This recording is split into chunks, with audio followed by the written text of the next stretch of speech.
Bienvenue dans Interactive, il est 8h40, on parle de la Belgique ce matin, en direct des studios de Radio France à Bruxelles. Herman De Croo, ancien ministre d'État, député fédéral flamand du Parti libéral, également ancien président de la Chambre du Parlement, réélu donc hier au cours de ces législatives de Belgique. À mes côtés, Bernard Guetta, Thomas Legrand et ici même en studio, je vous le disais tout à l'heure, Dominique Régnier, directeur général de la Fondation pour l'innovation politique et professeur à Sciences Po. Quentin Dickinson, le correspondant de Radio France à Bruxelles, est également là. Vous intervenez, Quentin, quand vous le souhaitez. Un premier mot, Dominique Régnier, sur le résultat des législatives en Belgique, sur la manière très particulière aussi dont notre invité Herman De Croo les a analysées.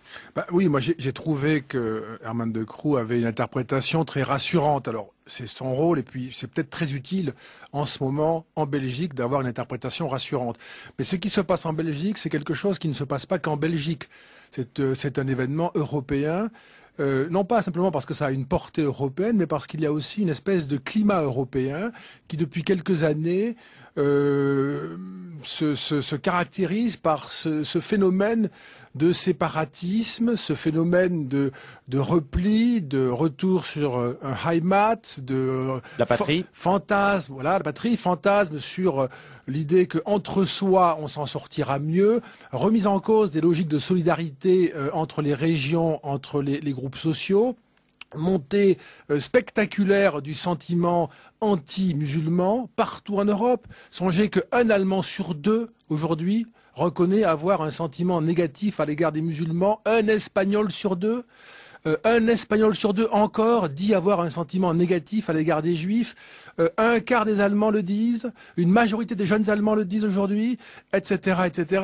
Il y a un climat général et qui me paraît très préoccupant et on fait bien, à propos de cette affaire belge, de tirer la sonnette d'alarme parce que c'est quelque chose qui est un cycle, c'est un cycle qui commence.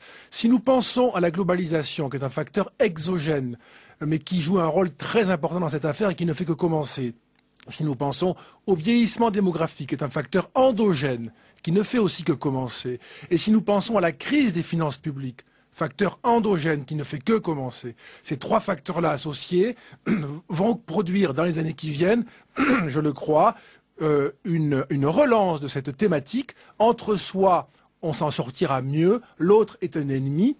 Je pense à la Slovaquie et au sort qu'elle veut faire à la minorité hongroise. Je pense à ce que dit le PiS en Pologne des Allemands et des Russes, et pas simplement d'autres catégories de population. Je pense aux Roms et au sort que l'on veut leur faire en Bulgarie, l'Italie du Nord avec la Ligue lombarde. Enfin, et la France. On pourrait multiplier les exemples. Et la France aussi.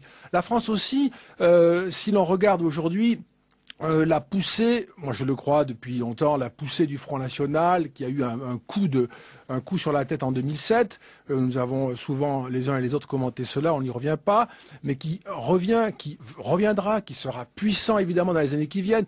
À droite, ici, mais à gauche aussi. Et c'est ça qui me frappe. C'est dans une crise économique comme celle-là, avec une crise des finances publiques comme celle que nous commençons à connaître pour 10 ou 15 ans, peut-être 20 ans. Nous le savons, cela. Nous le savons. Et les Belges, comme les Français, comme les autres. Eh bien, les élites politiques démocratiques vont être tour à tour discréditées. Je souhaite beaucoup de chance aux socialistes belges qui vont gouverner la Belgique à partir d'aujourd'hui. À partir de ce moment-là, vous avez assez mécaniquement une montée du populisme, de la remise en cause des élites qui effectivement ne s'en sortent pas très bien parce que c'est très difficile, droite ou gauche, et de la surenchère sur la droite comme sur la gauche. Je fais juste un rappel historique parce que ça n'avait pas été assez commenté à l'époque. Moi, j'avais essayé d'attirer l'attention là-dessus, mais c'était resté peu visible. En novembre 2007, dans son discours d'intronisation comme chef du Parti travailliste, Gordon Brown avait dit « British jobs for British workers ».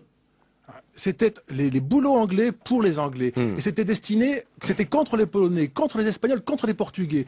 C'était une drôle de formule, soutenue par les syndicats. On a ce type de pensée qui progresse.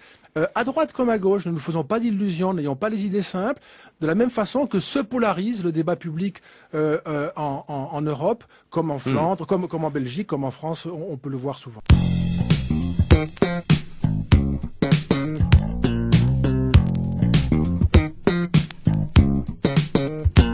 Je voudrais juste donner la parole à Dominique Régnier. L'Union européenne s'est construite sur les régions, en favorisant l'essor des régions, en leur donnant les moyens de leur développement économique et politique. On voit là aussi les conséquences de cette logique-là, c'est-à-dire qu'on a fait le fédéralisme par les régions au lieu de le faire par le haut, si j'ose dire. Non, enfin, je crois pas, non. Je crois que un des moteurs de la construction de l'Union européenne, c'est le fait régional, mais plutôt à travers la logique de solidarité entre les régions. Puisque, comme on le sait, l'Union européenne dépense, en tout cas utilise une bonne partie de ses ressources pour les régions les plus défavorisées.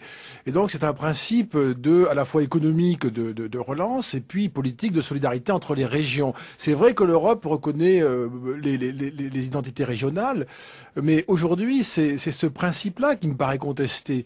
Que ce soit en Flandre, que ce soit en Italie du Nord, et d'une manière générale dans tous les pays membres de l'Union qui sont aujourd'hui en difficulté, on pointe du doigt ces parties de l'Europe qui sont, entre guillemets, paresseuses, qui ne travaillent pas assez, qui ne font pas assez. Et pour dire que l'on leur donne trop d'argent. Alors soit l'Europe dépense trop pour elle, soit la Flandre donne trop pour la Wallonie, soit l'Italie du Nord trop pour la Sicile, etc., etc. Ou encore en Espagne aussi. Je prends les paris. Le prochain pays sur la liste, c'est l'Espagne. C'est l'Espagne.